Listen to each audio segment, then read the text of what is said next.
Bonjour, 3 avril 2024, cours sur les primitives. Dans le descriptif de la vidéo, vous pourrez trouver un texte en format PDF au sujet de cette vidéo. Vous trouverez aussi un lien vers mon blog où vous pouvez trouver divers documents. Paragraphe 1, primitive d'une fonction sur un intervalle. Définition. La fonction petit f est définie sur l'intervalle grand I. On dit que grand F est une primitive de petit f sur grand I si grand F est dérivable sur grand I et grand F' égale petit f sur grand I. On dit aussi que grand F est une solution de l'équation différentielle y' égale f sur grand I. Alors on parle d'équation différentielle parce qu'on fait intervenir une dérivée. Et donc l'inconnu ici c'est petit y, une fonction. Exemple, la fonction logarithme népérien est une primitive de la fonction inverse sur l'intervalle 0 plus infini, puisqu'on sait que la dérivée de la fonction logarithme népérien est la fonction inverse sur 0 plus infini. Une propriété, C désigne une fonction constante sur l'intervalle I. Premièrement, si grand F est une primitive de petit f sur grand I, alors grand F plus C est aussi une primitive de petit f sur grand I. Deuxièmement, si grand F et grand G sont deux primitives de petit f sur grand I, alors grand G va être égal à grand F plus C sur grand I. Démonstration, nous allons commencer évidemment par la propriété numéro 1, où on suppose en fait que grand F est une primitive de petit f sur grand I, c'est-à-dire que la dérivée de grand F, c'est petit f sur grand I. On veut démontrer que grand F plus C est aussi une primitive de f sur grand I, donc nous allons dériver grand F plus C sur grand I. Sur grand I, la dérivée de grand F plus C, dérivée d'une somme, c'est la somme des dérivées, donc on obtient grand F' plus C'. Grand F', on sait que c'est égal à petit f, et la fonction C qui est constante sur grand I a pour dérivée 0, donc on obtient f, et donc on peut affirmer que grand F plus C est une primitive de petit f sur grand I. Deuxièmement, on suppose que grand F et grand G sont deux primitives de petit f sur grand I. Et on veut démontrer que grand G va être égal à grand F plus une certaine fonction constante sur grand I. Alors l'idée, c'est sur grand I, c'est d'aller chercher la dérivée de la différence de grand G et de grand F, qui est égale à la différence des dérivées, grand G' moins grand F'. Et comme grand G et grand F ont toutes les deux pour dériver petit f, puisque ce sont des primitives de petit f sur grand I, on obtient f moins f, c'est-à-dire 0. La fonction dérivée de g moins grand f est nulle sur grand I, donc g moins grand f, c'est une fonction constante sur grand I, d'après une propriété de première. On en déduit qu'il existe une fonction constante c définie sur grand I, telle que grand G moins grand f est égal à petit c, et donc on en déduit que grand G, c'est grand F plus petit c sur grand I. Alors c'est une propriété très intéressante, puisque si on a deux primitives de petit f sur grand I, on dit qu'elles diffèrent d'une constante sur grand I. La différence de ces deux primitives, c'est forcément une fonction constante. Conséquence, on considère la fonction f qui a pour primitive la fonction grand F sur l'intervalle I. L'ensemble des primitives de petit f sur grand I, c'est forcément l'ensemble des fonctions de la forme grand F plus constante, évidemment où C désigne une fonction constante sur grand I. Deuxième conséquence, l'équation différentielle y' égale petit f sur grand I a pour solution toutes les primitives de petit f sur grand I. Paragraphe 2, principale propriété des primitives d'une fonction sur un intervalle. Propriété, grand F et grand G sont deux primitives de petit f sur l'intervalle grand I. On va pouvoir démontrer que pour tout réel A et B de grand I, G de B moins G de A va être égal à grand F de B moins grand F de A. Alors, grand F de B moins grand F de A s'appelle la variation de grand F entre petit a et petit b, qui va être égale à la variation de grand G entre petit a et petit b. Démonstration. Pour tout réel petit a et petit p de grand I, nous allons calculer grand G de B moins grand G de A. Eh bien, on sait que grand G peut s'écrire sous la forme grand F plus une fonction constante. Grand F plus C de B moins grand F plus C de A. Donc, grand G de B moins grand G de A, c'est grand F de B plus C moins grand F de A moins C. Évidemment, le nombre C va disparaître et donc on obtient grand G de B moins grand G de A est égal à grand F de B moins grand F de A. Autre propriété. Grand F et grand G sont des primitives respectives de petit f et petit g sur l'intervalle I. K est un réel. Premièrement, une primitive sur grand I de petit f plus petit g et grand F plus grand G. On se doute un peu que ce résultat va fonctionner puisque la dérivée d'une somme, c'est la somme des dérivées. Deuxième propriété, une primitive sur grand I de K petit f, ça sera K grand F. Démonstration. Sur grand I, la dérivée de grand F plus G, c'est grand F' plus grand G', et donc c'est F plus G. Et puisque la dérivée de grand F plus grand G, c'est F plus G, on peut affirmer qu'une primitive sur I de petit f plus petit g, grand F plus grand G. Pour la deuxième propriété, nous allons démontrer que la dérivée de K grand F, c'est K petit f sur I. Donc sur l'intervalle I, la dérivée de K grand F, c'est tout simplement K grand F', et comme grand F' est égal à petit f, on obtient K petit f. Et puisque la dérivée de K grand F est égale à K petit f, on peut affirmer que une primitive sur I de K petit f est K grand F. Propriété suivante. La fonction petit f a pour primitive la fonction grand F sur l'intervalle I. Étant donné un réel x0 de grand I et un réel y0, il existe une seule primitive petit phi de petit f sur grand I, telle que phi de x0 égale y0. Donc ça veut dire que quand on considère la fonction petit f, elle possède une infinité de primitives, toutes les fonctions de la forme grand F plus constante, mais à partir du moment où on va fixer l'image d'un réel x0 de grand I, il n'y aura plus qu'une seule primitive. La démonstration. La condition phi est une primitive de petit f impose que phi est égal à grand F plus une fonction constante sur grand I.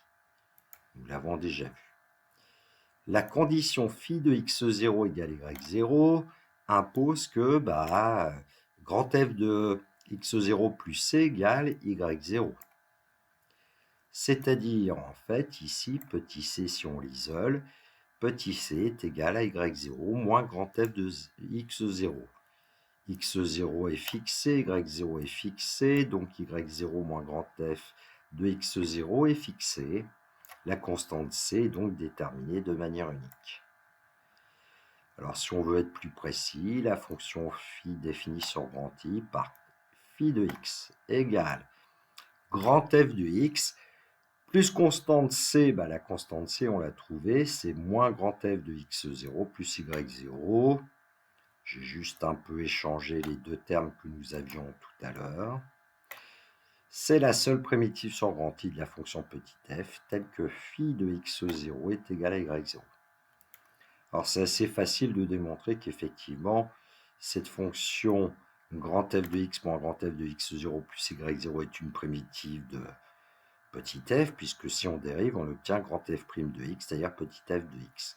Ensuite, si on veut calculer phi de x0, ça nous donnera grand F de x0 moins grand F de x0, ça s'en va, et il reste y0, c'est juste une petite vérification. Paragraphe 3, primitive de fonction de référence et formule usuelle. Alors, on considère une fonction petit f définie sur un intervalle grand I de primitive grand F. On suppose qu'une fonction U est dérivable sur grand I. C, c'est une constante, ici réelle quelconque. A est un réel non nul et petit b est un réel. Alors, puisqu'on connaît beaucoup de dérivées de fonctions usuelles, on va connaître des primitives. Donc, on considère ici pour l'instant sur un intervalle I inclus dans grand R, x puissance n avec n supérieur égal à 1. Donc une primitive de x carré, de x cube, etc. Nous pouvons démontrer facilement que c'est 1 sur n plus 1, x puissance n plus 1 plus constante. Alors pour la démonstration, on prend cette fonction, on la dérive, et on va obtenir évidemment x puissance n.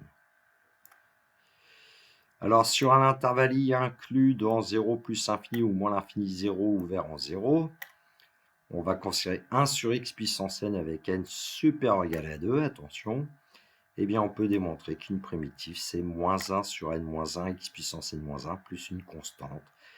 La démonstration, on prend cette fonction, on la dérive et on va obtenir celle-ci. Je ne vais pas faire les démonstrations.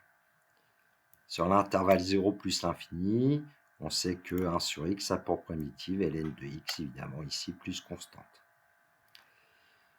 Toujours sur un intervalle I inclus dans 0 plus infini, si on dérive 2 racines carrées de x plus constante, il va nous rester la dérivée de 2 racines de x, donc on obtient 2 fois 1 sur 2 racines de x, c'est-à-dire 1 sur racine de x. Maintenant, on peut travailler pour un intervalle I inclus dans R. Exponentielle x a pour primitive exponentielle x plus constante, puisque la fonction exponentielle a pour dérivée elle-même. Pour exponentielle à x, nous allons trouver 1 sur a exponentielle à x plus constante. Exponentielle à x se dérive en a exponentielle à x multiplié par 1 sur a. On va bien trouver exponentielle à x en dérivant. Alors pour les suivantes, je ne vais pas trop insister. Mais il est bon de connaître qu'une primitive d'exponentielle à x plus b, c'est 1 sur a exponentielle à x plus b plus une constante. Pour cosinus x, une primitive c'est sinus x, puisque la dérivée de sinus x c'est cosinus x. Pour sinus x, une primitive c'est moins cosinus x, puisque la dérivée de cosinus x c'est moins sinus x. Et on obtient aussi des propriétés. Pour cosinus à x plus b, une primitive c'est 1 sur a sinus à x plus b. Et pour sinus à x plus b, une primitive c'est moins 1 sur a cosinus à x plus b. Voilà pour les fonctions usuelles. Ensuite, si on considère une fonction u qui a pour dérivée u', on considère que u est dérivable sur l'intervalle i, eh bien u' u puissance n pour n supérieur égal à 1 aura pour primitive 1 sur n plus 1, u puissance n plus 1 plus constante. Même chose, il suffit de dériver cette fonction et on va obtenir u' u puissance n.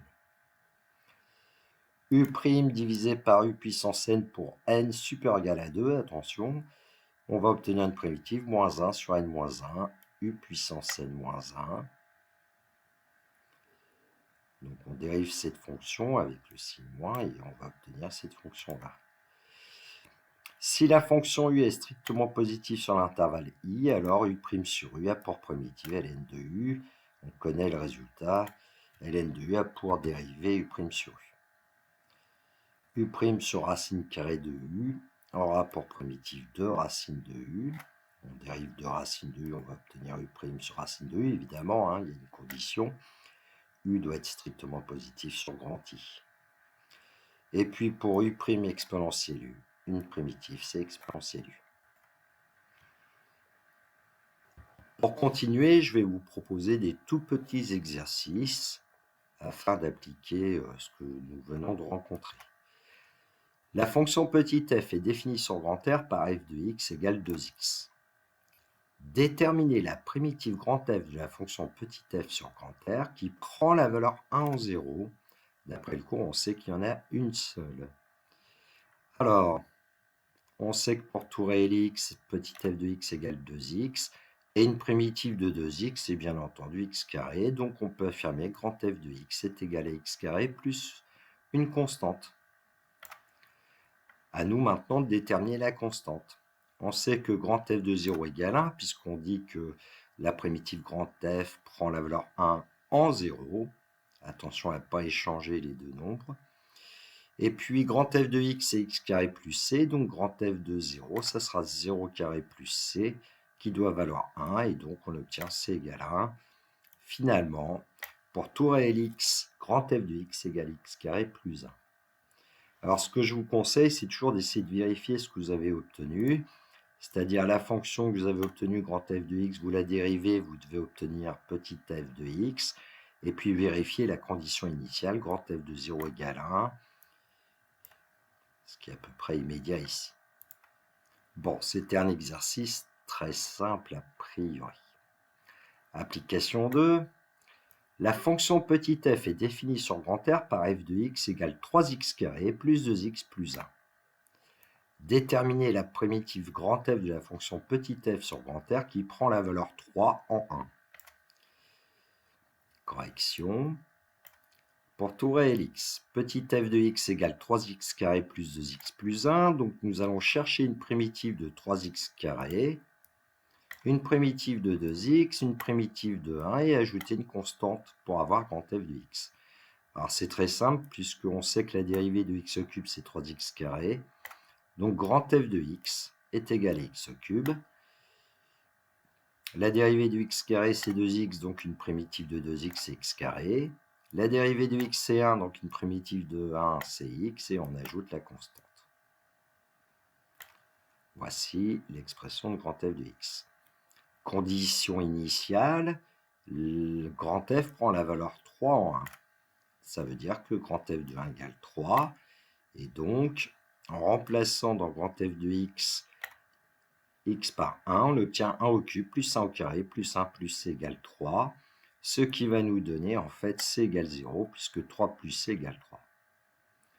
Finalement, grand f de x égale x au cube plus x carré plus x pour tout et x. Application 3. La fonction petit f est définie sur l'intervalle 0 plus infini ouvert en 0 par petit f de x égale 1 sur x carré. Déterminer la primitive grand f de la fonction petit f sur 0 plus infini qui prend la valeur 0 en 1. Correction, pour tout réel x de l'intervalle 0 plus infini, ouvert en 0, petit f de x égale 1 sur x carré, et donc grand f de x va être égal à moins 1 sur x plus une constante, puisque la dérivée de 1 sur x, on sait que c'est moins 1 sur x carré, et bien la dérivée de moins 1 sur x, c'est 1 sur x carré, ou bien on va aller chercher la formule qu'il y a dans le tableau sur 1 sur x puissance n, quand n est supérieur ou égal à 2, on obtient moins 1 sur x. La condition initiale, grand f de 1 égale 0, cela signifie que moins 1 plus c égale 0, et donc c égale 1.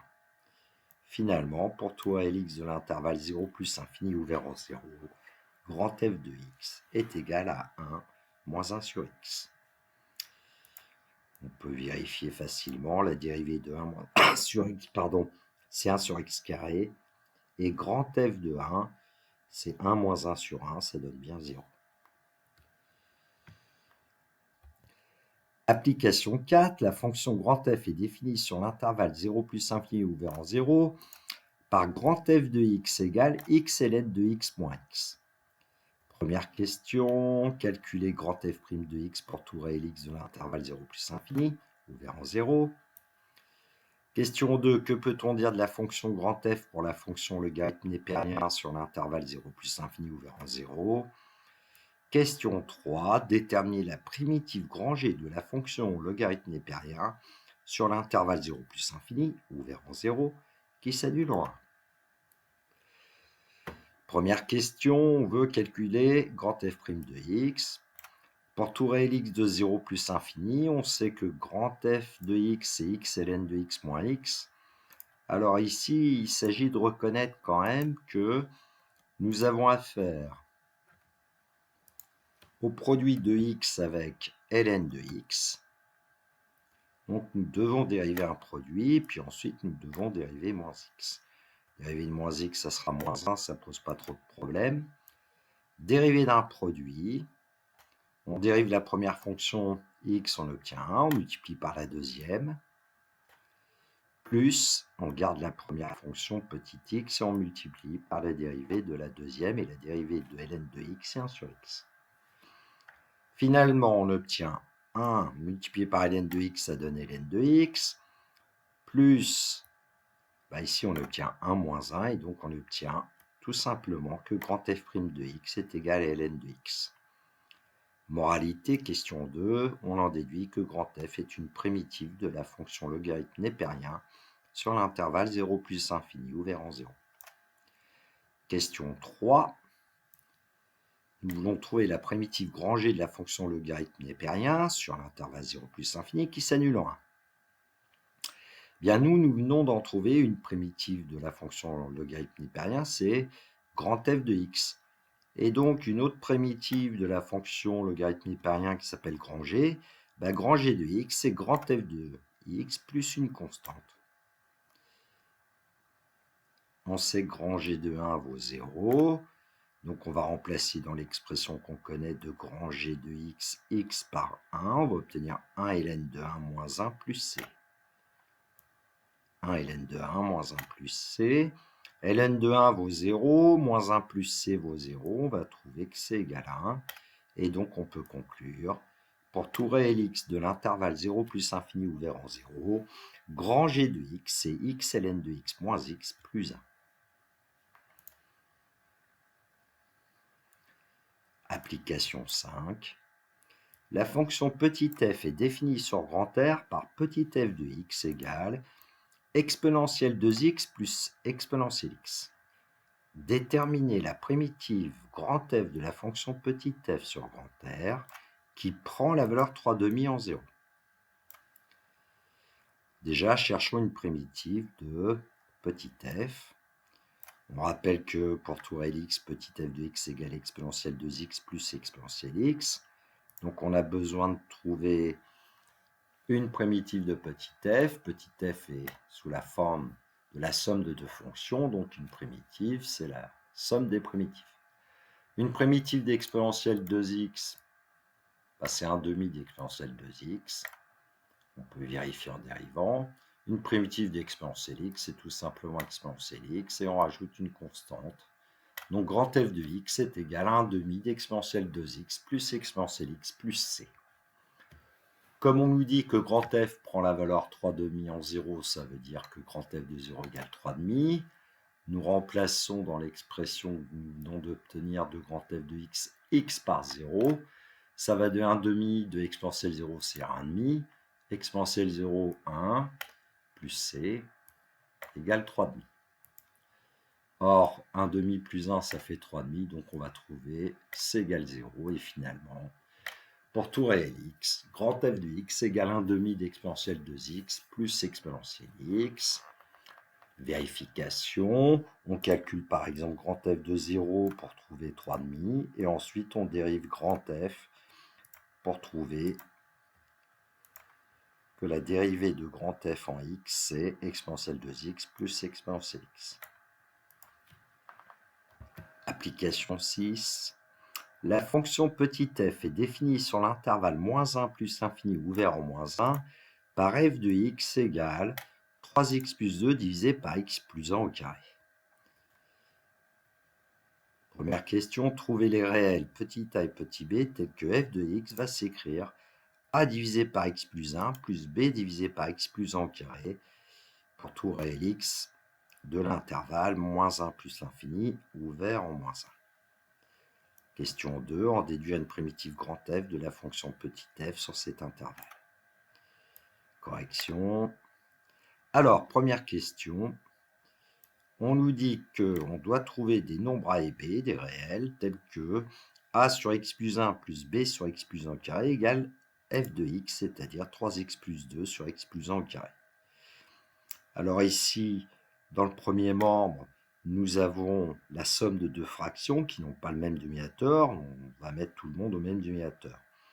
Alors, pour la première fraction, le dénominateur, c'est x plus 1. Pour la deuxième, c'est x plus 1 au carré. Donc, nous allons multiplier numérateur et dénominateur de la première fraction par x plus 1 pour obtenir x plus 1 au carré. A facteur de x plus 1 sur x plus 1 au carré, plus b sur x plus 1 au carré. Alors, je vous laisse vérifier que c'est bien à x plus a plus b divisé par x plus 1 au carré, qui doit être égal à 3x plus 2 sur x plus 1 au carré. Les dénominateurs sont les mêmes, donc on doit avoir ax plus a plus b égale à 3x plus 2. On identifie les coefficients de ces deux fonctions affines. Donc le coefficient de x ici, c'est petit a qui doit être égal à 3. Et a plus b doit être égal à 2. Donc a égale 3 et a plus b égale 2. Bah, comme a égale 3, quand on reporte la valeur de a, 3 dans la deuxième égalité, on va obtenir 3 plus b égale 2 et donc b égale moins 1. Voici le résultat qu'on obtient. De ce fait, pour tout réel x de l'intervalle moins 1 plus l'infini, ouvert en moins 1, bah, f de x, on peut dire que c'est 3 sur x plus 1 moins 1 sur x plus 1 au carré. On a remplacé petit a par 3, petit b par moins 1. Alors en fait, là, on va pouvoir trouver une primitive de 3 sur x plus 1 et une primitive de 1 sur x plus 1, le tout au carré. Alors, pour 3 divisé par x plus 1, c'est 3 multiplié par 1 sur x plus 1.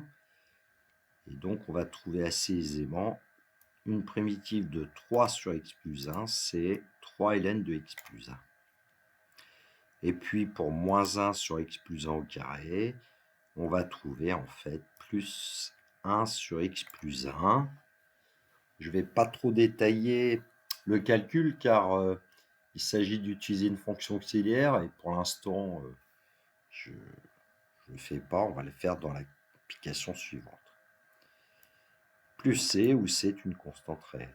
Alors, on peut aussi vérifier en dérivant 3 ln de x plus 1, on va trouver facilement 3 sur x plus 1, et puis dériver 1 sur x plus 1, et vous trouverez facilement moins 1 sur x plus 1 au carré. Application 7. Détermine primitive grand F de la fonction petit f sur grand R en utilisant une fonction auxiliaire u. Alors voilà la fonction que je vous propose. Petit f de x égale x divisé par x carré plus 9. Correction. Alors quand on voit un quotient de fonction comme cela, l'idée c'est plutôt d'aller chercher le dénominateur comme fonction auxiliaire. Et on va voir que c'est ce qui marche. On pose u de x égale x carré plus 9 pour tout réel x. On fait quand même la remarque que u est dérivable sur R, c'est une fonction polynomiale du second degré. Et puis on fait aussi la remarque qu'elle est strictement positive sur R, on en aura besoin. Pour tout réel x, la dérivée de u en x, c'est 2x. Et donc, quand on a f de x qui s'écrit x sur x carré plus 9, on a u de x au numérateur, et au numérateur, on n'a pas tout à fait la dérivée. On a petit x, alors que la dérivée, c'était 2x. Alors, l'idée, c'est de faire apparaître 2x au numérateur. Mais évidemment, on aura besoin de ce que j'appelle un coefficient correcteur. Évidemment, pour obtenir x, alors qu'on a 2x, il faut multiplier par 1,5, et ce 1,5, je le place devant. Alors, pourquoi le placer devant? Parce qu'on sait que une primitive d'une constante multipliée par une fonction, il suffit de garder la constante et de multiplier par une primitive de la fonction. Il s'avère que 2x sur x carré plus 9, maintenant on va pouvoir dire que c'est u' de x divisé par u de x.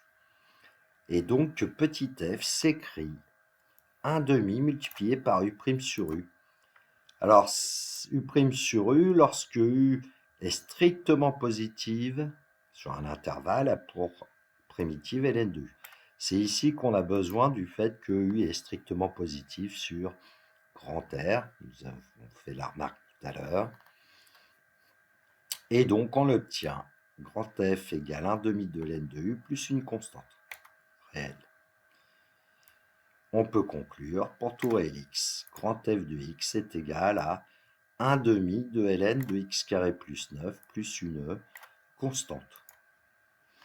On peut vérifier, on dérive, on va obtenir en fait x sur x carré plus 9 si on dérive grand f de x.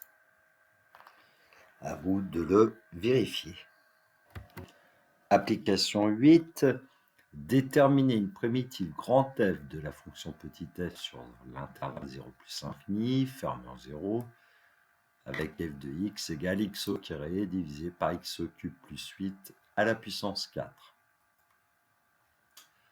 Alors, on sait que le dénominateur ne doit pas s'annuler, x cube plus 8 à la puissance 4 pourrait s'annuler, c'est seulement si x cube plus 8 égale 0, c'est seulement si x cube égale moins 8, c'est seulement si x égale moins 2 en fait. Et donc sur cet intervalle, il n'y a pas de souci. Ce qui fait que pour corriger cette application, si on pose comme fonction auxiliaire u de x égale x cube plus 8, en général, on pose comme fonction auxiliaire la fonction qui est au dénominateur, mais sans l'exposant. U est dérivable et ne s'annule pas sur l'intervalle 0 plus infini. On dérive la fonction u de x est égal à 3x2. Et là, on remarque que le numérateur de f de x était x carré. Et nous, pour la fonction u', on obtient 3x au carré. C'est-à-dire la fonction qui est au numérateur multipliée par 3. Donc, on va essayer de faire apparaître u' de x au numérateur en reprenant l'expression de f de x carré divisé par x cube plus 8 à la puissance 4.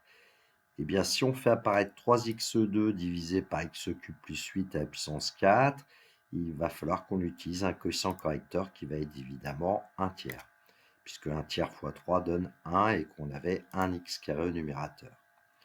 Sous cette forme, petit f va pouvoir s'écrire 1 tiers multiplié par u' sur u puissance 4. On y va. F égale 1 tiers multiplié par u' sur u puissance 4. Or, dans notre formulaire, nous avons pour u' sur u puissance n étant supérieur ou égal à 2, une primitive, c'est moins 1 sur n-1, u puissance n-1 plus une constante. Donc, on va pouvoir affirmer qu'une primitive de grand F, c'est 1 tiers, on conserve le 1 tiers, et on multiplie par une primitive de u' sur u puissance 4. En remplaçant n par 4, on obtient moins 1 sur 4 moins 1, facteur de u puissance 4 moins 1, plus une constante. Évidemment, quand on effectue le calcul, qu'est-ce qu'on va obtenir ici? Moins 1 sur 3 u puissance 3 multiplié par 1 tiers. On va obtenir moins 1 sur 9 u au cube plus petit c pour grand F. On peut conclure pour tout réel x de l'intervalle 0 plus infini, fermé en 0, grand F de x sera égal à moins 1 divisé par 9 x cube plus 8 à la puissance 3 plus une constante. C'est ce genre de méthode qu'il faut utiliser pour l'application où je n'ai pas détaillé une primitive de 1 sur x plus 1 au carré. Application 9. Déterminer une primitive grand F de la fonction petit f sur grand R. Petit f de x, c'est x facteur de exponentielle moins x carré. C'est moins x carré qui est en exposant. Et donc, c'est moins x carré en général qu'on prend comme fonction auxiliaire et on regarde si on peut obtenir une primitive. Donc, pour tout réel x, u de x égale moins x carré. On sait que u est dérivable sur R et que sa dérivée, c'est moins 2x. On rappelle que f de x est égal à x facteur de exponentielle moins x carré. J'ai préféré mettre quand même le produit. Et on essaye de faire apparaître moins 2x. moins 2x. Pour arriver à x, il suffit de multiplier par moins 1,5. Ici, le coefficient correcteur, c'est moins 1,5. Et donc, f de x, c'est moins 1,5 multiplié par moins 2x multiplié par exponentielle moins x carré. Nous avons fait apparaître ici u' multiplié par exponentielle u en fait. Donc petit f peut s'écrire moins 1,5 u' exponentielle u. Et on sait qu'une primitive de u' exponentielle u, c'est exponentielle u. Et donc nous allons pouvoir en déduire grand f, moins 1,5 d'exponentielle u plus une constante. Il suffit de remplacer maintenant petit u et on l'obtient. Pour tout réel x, grand f de x égale moins 1,5 de exponentielle moins x carré plus constante. Je voudrais quand même revenir dans notre formulaire où à une certaine ligne nous avons u' sur u puissance n et j'avais dit n supérieur égal à 2. En effet, pour n égale 1, on obtient u' sur u puissance 1, c'est-à-dire u' sur u. Et quand u est strictement positif sur un intervalle, une primitive, c'est ln de u plus c. Ce qui fait que, effectivement, ici, si en plus on avait n égale 1, on aurait un sacré problème puisqu'on aurait 0 au dénominateur. Donc bien faire attention que u' sur u puissance n a pour primitive moins 1 sur n-1 u puissance n-1 uniquement pour n supérieur égal à 2. Voilà, le topo sur les primitives est terminé. N'hésitez pas à m'envoyer un commentaire constructif s'il le faut. Un like si vous appréciez mon travail. Je vous souhaite une très belle soirée. Prenez bien soin de vous. Que la force soit avec les élèves de terminale qui passeront leur épreuve de maths au mois de juin. Au revoir.